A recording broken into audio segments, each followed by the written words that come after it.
హుజరాబాద్ ప్రజలు పాత కమలాపూర్ నియోజకవర్గం హుజరాబాద్ నియోజకవర్గం పెట్టింది రాజకీయ భిక్ష. అట్లాంటి రాజకీయ భిక్ష పెట్టిన హుజరాబాద్ నియోజకవర్గంలో నువ్వు ప్రజల్ని పట్టించుకోకుండా ఇష్పెట్టి పోయి మల్కాజిర్లో పోయి నిలబడి హుజరాబాద్ ప్రజల్ని ఇష్పెట్టేసి ఇలా హుజరాబాద్ వాళ్ళు అన్నం పెట్టిందనే సబ్జెక్టు మర్చిపోయి మా షామీర్పేట్ గడ్డ అంటున్నావు. అరే వా, నీకు రాజకీయ భిక్ష పెట్టిన హుజరాబాద్ ప్రజల్ని మర్చిపోయి మా షామీర్పేట్ గడ్డ అంటున్నావు. అరే వా, చాలా అద్భుతంగా చెప్తున్నావు. అంటే అన్నం పెట్టిన కేసీఆర్ ని మోసం చేస్తావు, అన్నం పెట్టిన హుజరాబాద్ ప్రజల్ని మోసం చేస్తావు, నిన్ను నమ్ముకొని వచ్చిన కార్యకర్తల్ని మోసం చేస్తావు. నువ్వు మోసగానివా కాదా అని నేను అడుగుతా ఉన్నాను. కానీ నేను చెప్తా ఉన్నా, టీఆర్ఎస్ ని ఇష్పెట్టి బీజేపీలో పోయిన ప్రతి కార్యకర్తకి నేను చెప్తా ఉన్నా, కేసీఆర్ గారి నాయకత్వంలో మీకు కౌశిక్ రెడ్డిగా నేను అండగా ఉంటా. మీరు టీఆర్ఎస్ పార్టీలో ఉన్నారు, మీరు కూడా కేసీఆర్ శిష్యులని నాకు తెలుసు. మీరందరూ కూడా వాపసు రావచ్చు, నేను స్వాగతిస్తా. I'm there. ఏ టీఆర్ఎస్ నుంచి పోయి బీజేపీలో చేరిన కార్యకర్తలు, అల్లా వాళ్ళు రాజేందర్ నమ్ముకొని పోయిన కార్యకర్తలు వాళ్ళు మోసపోయారే, మీరు అధైర్యపడకండి, మీరు రావచ్చు వాపస్. Always gates are open.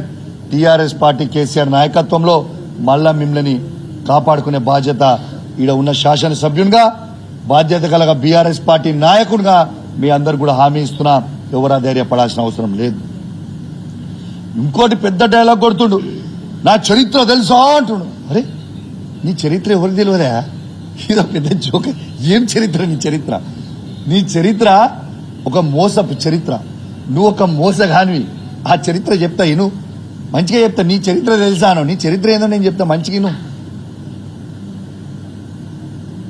ఈయన ఏం చేస్తుండే? గుడ్లు అమ్ముకుంటుండే. ఇలా గుడ్లు అమ్ముకునేటోడు ఏ స్థాయికి ఎదిగిందంటే బంగారు గుడ్లు అమ్ముకునే స్థాయికి ఎదిగిపోయాడు. మరి ఇదేదో నువ్వు బంగారు గుడ్డు అమ్ముకునే స్థాయికి వెళ్ళింది మాకు కూడా ఆ లాజిక్ చెప్తే, ఆ లాజిక్ ఫామ్ మన గుడ్ల ఫామ్లు ఉన్న వాళ్ళందరికీ చెప్తాం. ఆ లాజిక్ గుంట భూమి. నీ చరిత్ర ఏంది? నార్మల్ గుడ్ల నుంచి బంగారు గుడ్లు అమ్ముకునే స్థాయికి పోయినావు. నీకొక గుంట భూమి లేకుండే పేదోళ్ల రక్తం దాగి ఇలా రంగారెడ్డి జిల్లా చుట్టుపక్కల ఇలా 800 ఎకరాలు కొన్నావు. అది నువ్వు చేసిన చరిత్ర. గట్టిగా వర్షం పడితే నీ ఇంట్లోకి నీళ్లు వస్తుండే, కానీ ఇలా 5 ఎకరాల దొరగట్టినట్టు గడిగట్టినావు. ఇవి వాస్తవాలు కాదా? నేను చెప్పింది వాస్తవం కాదా? కేసీఆర్ గారు అన్నం పెడితే కేసీఆర్ గారిని మోసం చేసినావు. హుజరాబాద్ ప్రజలు ఓట్లేసి నీకు రాజకీయ భిక్ష పెడితే హుజరాబాద్ ప్రజల్ని మోసం చేసినావు. నిన్ను హుజరాబాద్ చీగొట్టింది, గజ్వేల్ చీగొట్టింది, రేపు మల్కాజిరి ప్రజలు కూడా చీగొట్టడానికి రెడీ ఉంటే కొత్త నాటకం చేసి మళ్ళా హుజరాబాద్కి వస్తా అని చెప్పి అబద్దాలు చెప్పి మోసం చేస్తా ఉన్నావు ప్రజల్ని. నువ్వు చేసింది ఏముంది హుజరాబాద్కి? నువ్వు చేసిందేంది? నువ్వు బీసీ ముసుగులో ఉన్న దొరవి, బీసీ ముసుగులో ఉన్న దొరవి. నువ్వు కేసీఆర్ని విమర్శించే స్థాయి నీది కాదు. మళ్ళీ ఏం మాట్లాడుతుండ దాంట్లో? నేను బీసీలకి ఇది చేసిన, బీసీలకి భవన్ చేసిన.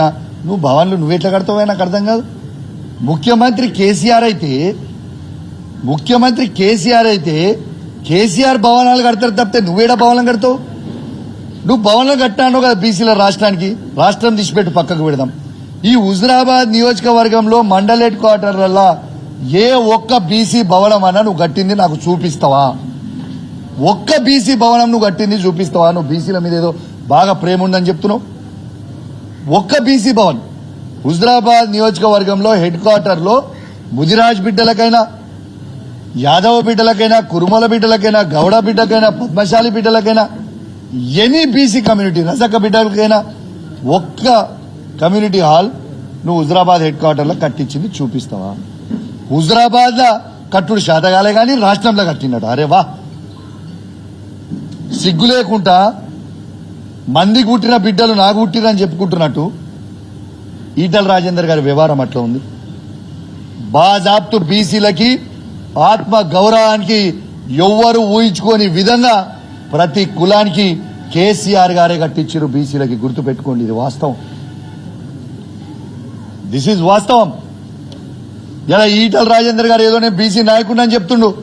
ఈటల రాజేందర్ గారు మీ సొంత అబ్బాయికి నాకు చెప్పడం ఇష్టం లేదు, కానీ ప్రజలు అనుకుంటున్న విషయం నీకు చెప్తా ఉన్నా. నీ కుటుంబ సభ్యులను ఏదో అనాలి, ఏదో దూషించాలని నా ఉద్దేశం కాదు. కానీ నువ్వు ఏ విధంగా మోసం చేస్తున్నావో, ప్రజలు ఏ విధంగా అనుకుంటున్నారో, ప్రజలు అనుకుంటున్నా ముచ్చట నీకు చెప్పాలని చెప్తా ఉన్నా. నువ్వు నీ సొంత కొడుకు పేరు ముదిరాజ్ అని పెట్టుకోలే, నీ సొంత కొడుకు పేరు రెడ్డి అని పెట్టుకున్నావు.